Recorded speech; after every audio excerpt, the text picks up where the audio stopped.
Hi, everybody. Welcome to Ladies Power Lunch. I'm really excited to have this conversation today.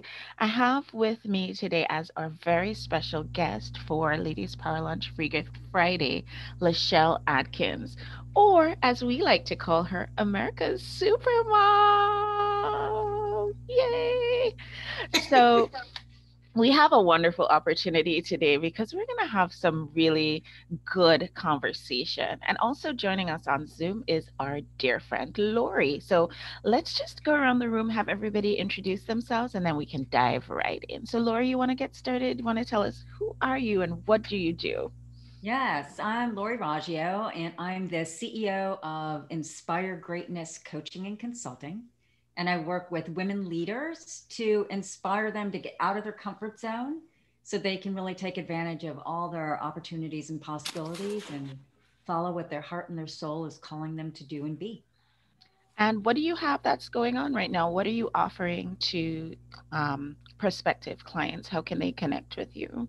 Yeah, I offer individual coaching and group and team coaching. And the best way to get a hold of me right now is through my LinkedIn. And I'm also one of the authors of the new LPL book that's coming out next week. I'm so excited. So, we try to make these evergreen, but the fact of the matter is, guys, we are having our Ladies Power Lunch Spring Conference, and it's coming up on Monday. And so we will be also at the very same time launching the accompanying anthology book, Ladies Power Lunch Presents Success in Any Season. And it's an anthology of just stories of women who have looked at situations that are less than ideal and still managed to come out on the other side of it as a success. So we'll be having our launch party on Tuesday in the evening. So I, of course, invite you all to hop on for that. And if you would like more information about that, you can check into our Ladies Power Lunch Facebook group. Awesome. So let us welcome to the stage our presenter for today. I want to say hi to Lachelle. Lachelle, please tell everybody who are you and what do you do in the world? Awesome. Thank you so much, Doctor. I'm so glad to be here today. And it's a pleasure to get acquainted with you too, Lori. I am America's Supermom. I'm the mother of 15 children, and I currently am homeschooling seven of them. But I am a podcast host, a speaker, author, all things media related to mental wellness. I struggled with depression myself for 13 years and three hospitalizations. And now I'm just passionate about uh, helping women with strategies to overcome life's obstacles with a smile instead of stress. So that's a little bit about me. Overcome life's obstacles with a smile instead of stress. I absolutely adore that. Came up today in my meditation to lean into love instead of fear. And I feel like that dovetails really, really perfectly with what you talk about. So, we are talking today about overcoming limiting beliefs. What do you have to say about that, Lachelle? What are your thoughts about this whole idea of limiting beliefs? I mean, what are they anyway, and why do we have them, and what can we do? There's so many, such as the best platform is to use LinkedIn rather than Facebook, or Instagram or TikTok rather than doing email campaigns. They happen all the time. I'm going to get my headphones because my kids, I do have seven of them here. E-learning, okay? And everybody wants to get loud when you're talking. That But happens to everybody because we're all, learning from home. We're all doing things that are different from the way we used to do them. So we have to definitely give grace for life happening in the background of the show. so true, so true. So I think the limiting beliefs are the stories that we tell ourselves. When I suffered with depression, I was under the story of the standards of what society said a mother should be, or my family, what they thought. And, it was really poignant for me to read the book, The Four Agreements, because I learned a lot about my own life, about how I just adopted this mindset without questioning it. I believe things to be a certain way without seeing, is this really in line with my values? Does this serve me? Is this what I really want to build in my life? Is this my reality? Is this how I want to be as a mother, as a wife? And so once you kind of have the courage to really identify the values and core beliefs for yourself, then you can begin to pry yourself away from some of those limiting beliefs that don't serve you. Awesome. And I just want to invite some conversation with some of these wonderful women who have joined us here in our Zoom room today. I want to welcome Tiffany.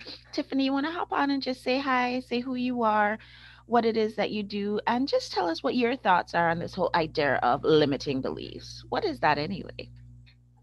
Okay. Hi, I'm Tiffany Alexander. I'm a full-time working wife and mom of four, not seven, but I understand some of that pain. And I'm a holistic life coach and a personal development specialist. So I work full-time, and coaching is my heart work. That's what I hope to do for the rest of my life when my current responsibilities let me free.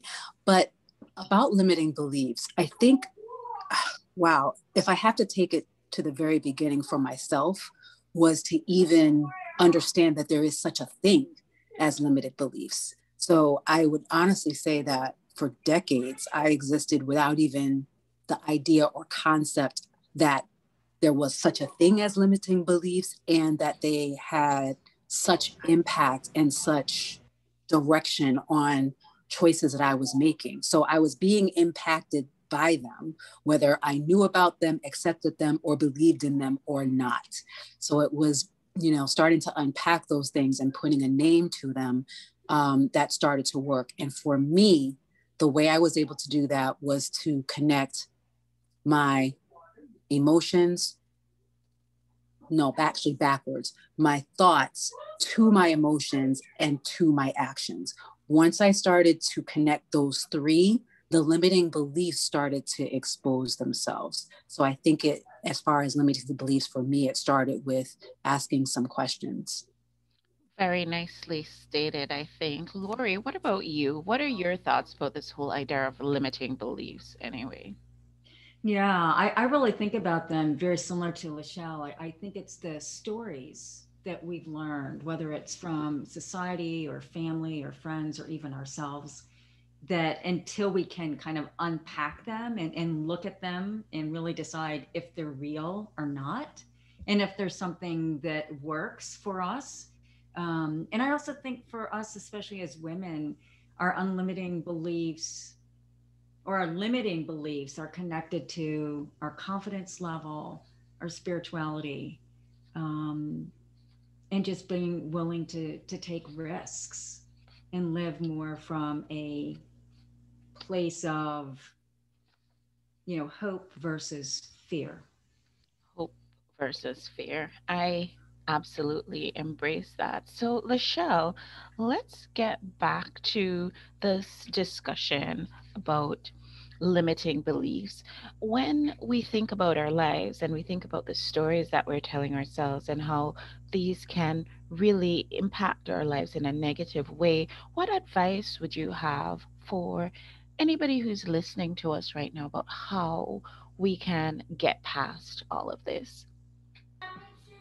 Well, the first thing is you can't do it all in one sitting. It's these beliefs have just gone so deep beneath the surface that, I love what I think it was Tiffany who said, we don't even realize that they are limiting beliefs.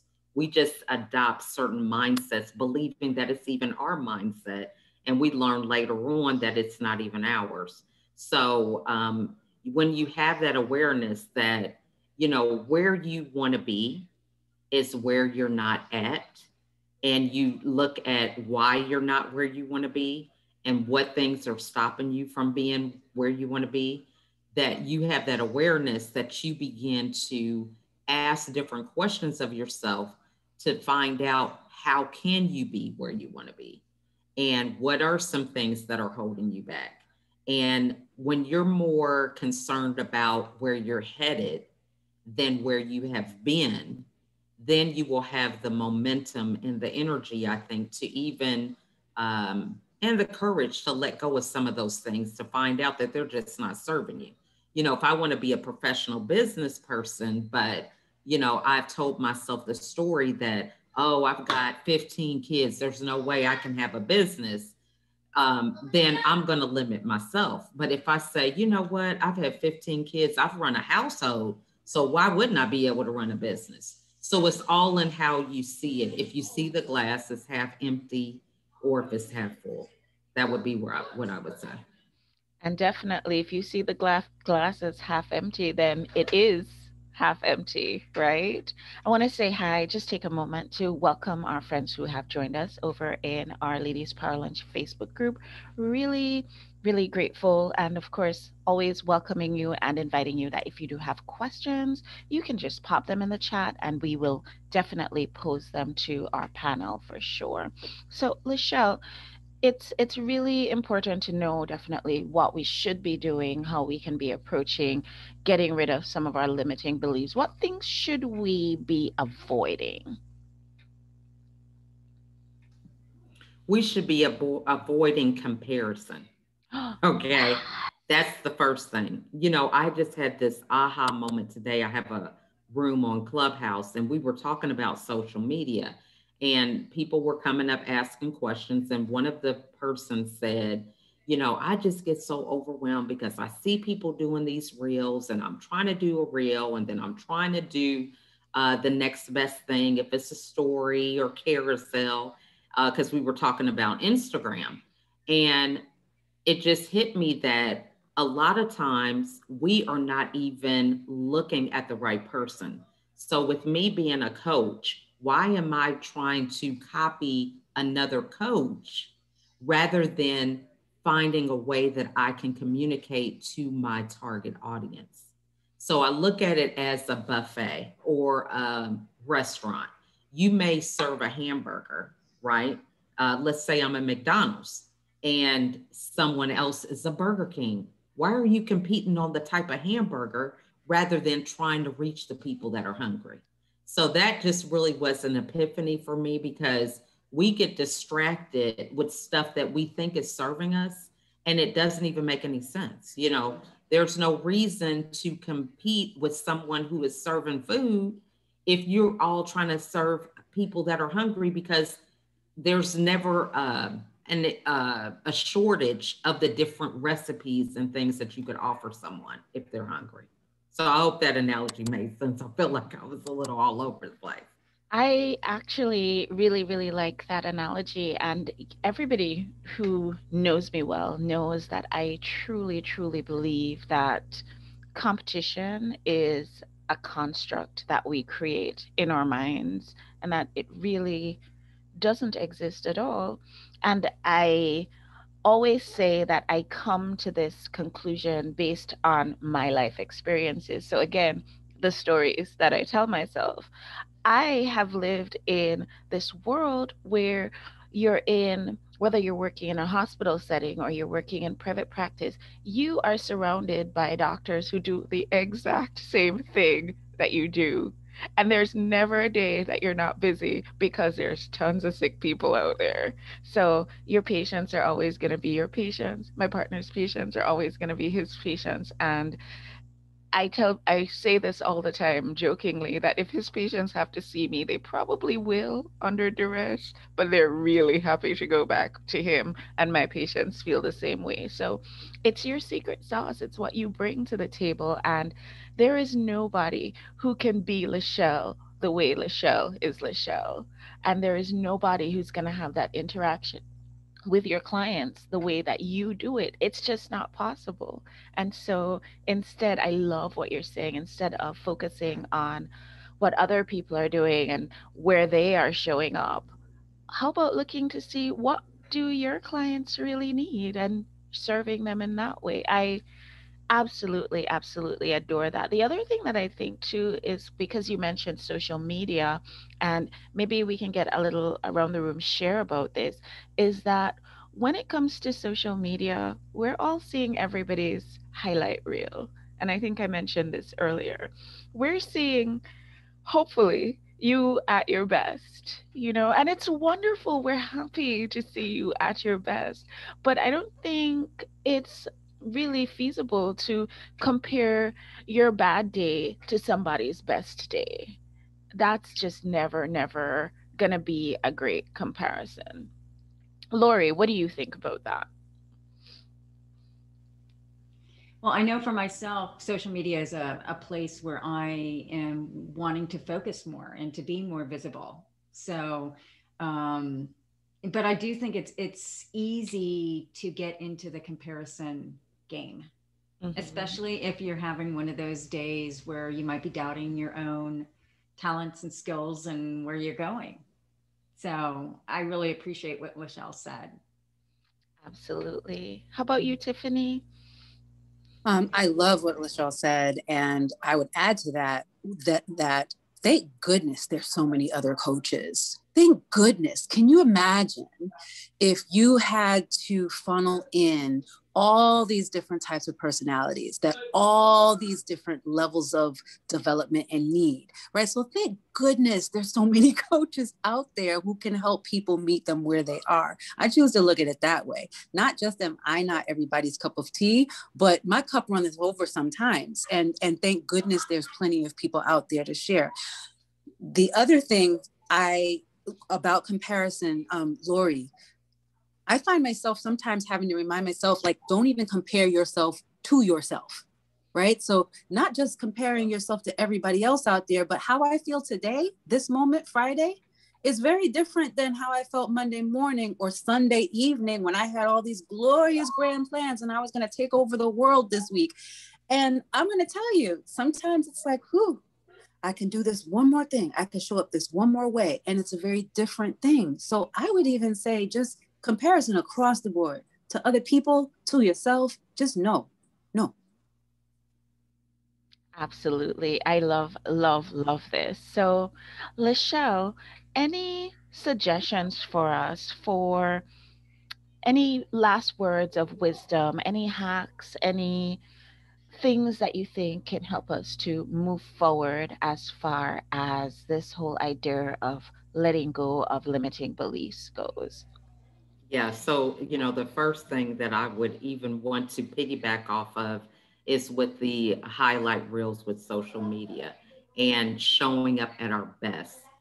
For me, showing up at my best is remembering who I'm serving and why.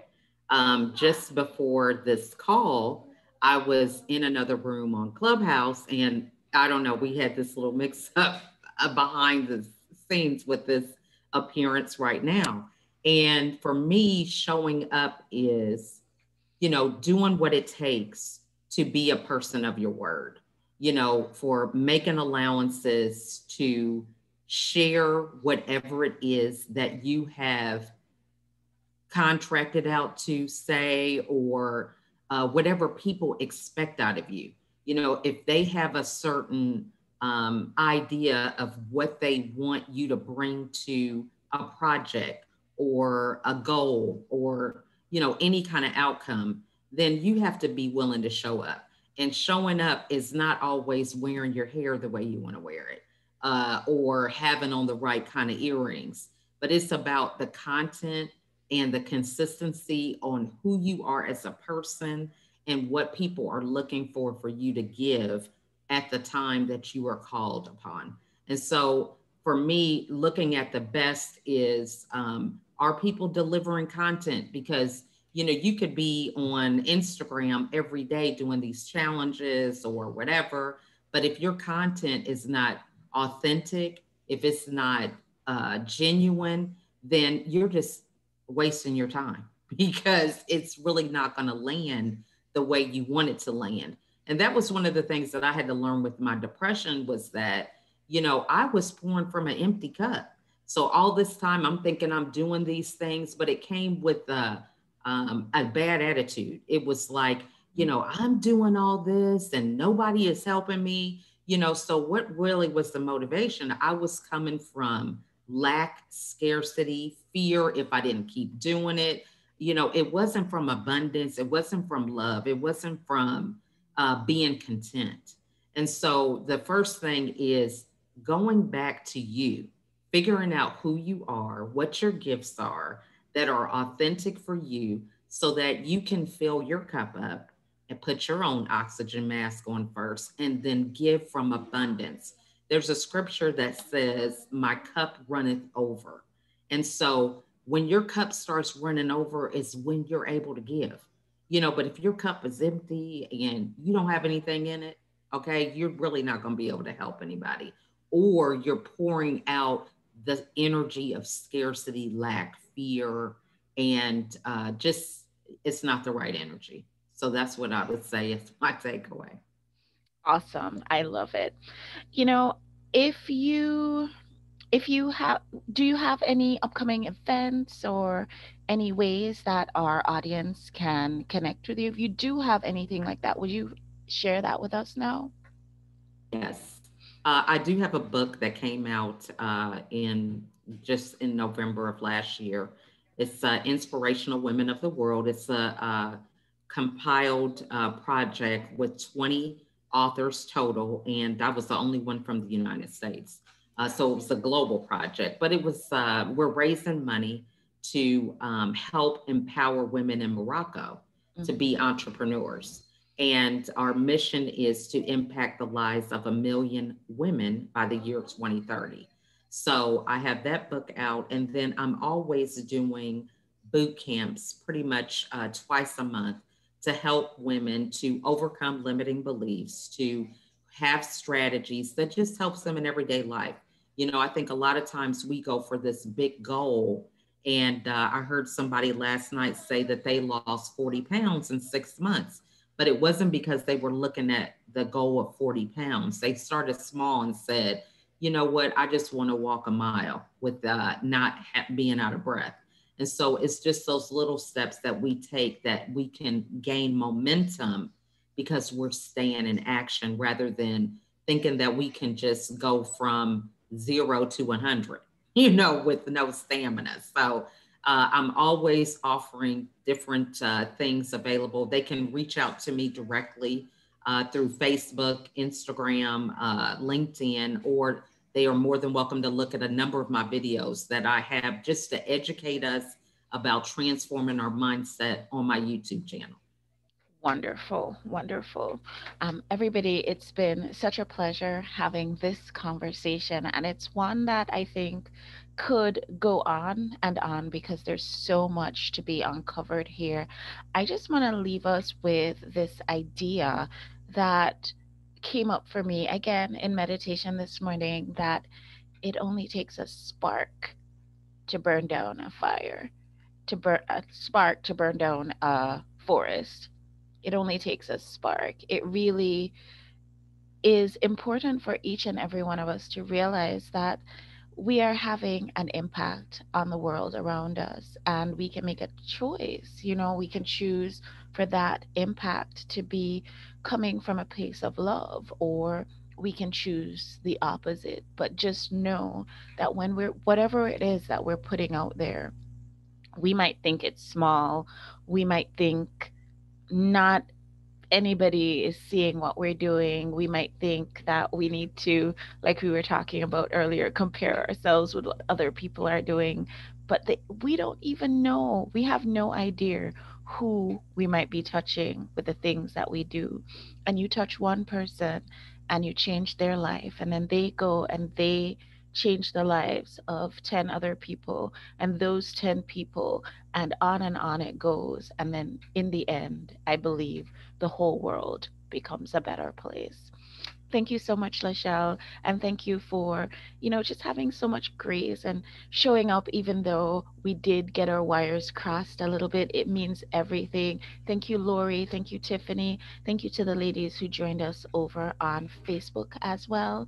And guys, we have our Ladies Power Lunch Summit on Monday. It's going to be amazing. We have 20 wonderful healers, leaders, coaches, gurus. They're all showing up to help guide us through this wonderful day of workshops where we learn how to be a success even when the sands are shifting right under our feet. Mm-hmm. Mm-hmm. We're going to learn how to be the eye of the hurricane, how to be able to look at all sorts of craziness going on around us and still stand firm in our inner peace, in our Mm-hmm. businesses, and in our lives. And so, if you haven't as yet gotten your ticket, please feel free to hop on over to ticket.ladiespowerlunch.com and get your ticket there.